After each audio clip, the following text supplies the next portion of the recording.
अगर आपके पास 2 लाख रुपए हैं तभी आप एसएमई आईपीओ में पैसा लगा पाएंगे।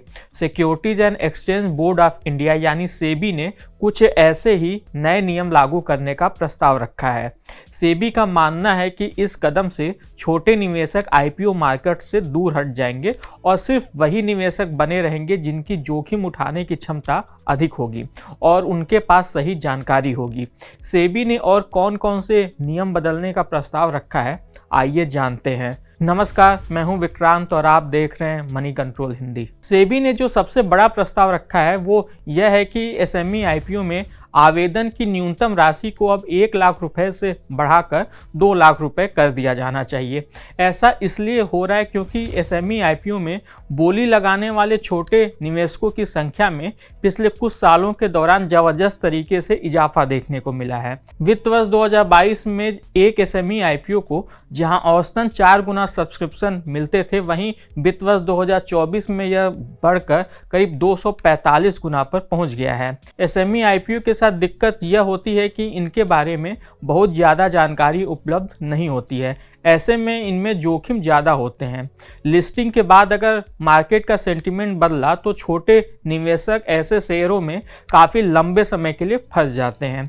सेबी यही चीज़ रोकना चाहता है। इस बदलाव के अलावा सेबी ने कई और अहम प्रस्ताव रखे हैं, जैसे उसने नॉन इंस्टीट्यूशनल इन्वेस्टर यानी एनआईआई के लिए प्रोपोर्शनेट आवंटन की जगह लॉटरी सिस्टम को लागू करने का सुझाव दिया है। मेन बोर्ड आईपीओ में पहले से ही यह सिस्टम लागू है और अब इसे ही एसएमई आईपीओ में भी लागू करने का प्रस्ताव रखा गया है।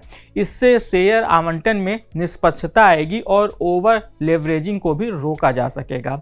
इसके अलावा ऑफर फॉर सेल यानी ओएफएस को लेकर भी सेबी ने कड़े नियमों का सुझाव दिया है। सेबी ने कहा कि ऑफर फॉर सेल का साइज आईपीओ के कुल साइज का 20% तक सीमित होना चाहिए। फिलहाल अभी तक इस पर कोई रोक टोक नहीं है। सेबी ने यह भी सुझाव दिया है कि 20 करोड़ रुपए से अधिक के इशू साइज वाले एसएमई आईपीओ के लिए एक मॉनिटरिंग एजेंसी की अनिवार्य रूप से नियुक्ति की जानी चाहिए। इससे यह पक्का किया जा सकेगा कि कंपनी जुटाई गई राशि का इस्तेमाल उन्हीं उद्देश्यों के लिए करेगी जैसा उसने आईपीओ लाते समय निवेशकों को बताया था। प्रमोटर्स के लिए भी लॉक इन अवधि को बढ़ाकर 5 साल करने का प्रस्ताव है, जो कि अभी 3 साल है। यानी कि आईपीओ आने के अगले 5 साल तक प्रमोटर्स कंपनी में अपनी हिस्सेदारी नहीं बेच सकेंगे। इससे कंपनी की लंबी अवधि तक की स्थिरता को पक्का किया जा सकेगा। इसके अलावा सेबी ने प्रस्ताव दिया है कि एसएमई आईपीओ का न्यूनतम इशू साइज 10 करोड़ रुपए होना चाहिए और पिछले 3 में से 2 वित्त वर्षों के दौरान कंपनी ने कम से कम 3 करोड़ रुपए का ऑपरेटिंग प्रॉफिट दर्ज किया हो। सेबी का मानना है कि इस प्रस्ताव से यह तय होगा कि केवल मजबूत कंपनियां ही एसएमई आईपीओ के लिए आवेदन कर सकें। सेबी ने इन प्रस्तावों पर अब पब्लिक की राय मांगी है। आप 4 दिसंबर तक इन प्रस्तावों पर अपना सुझाव दे सकते हैं।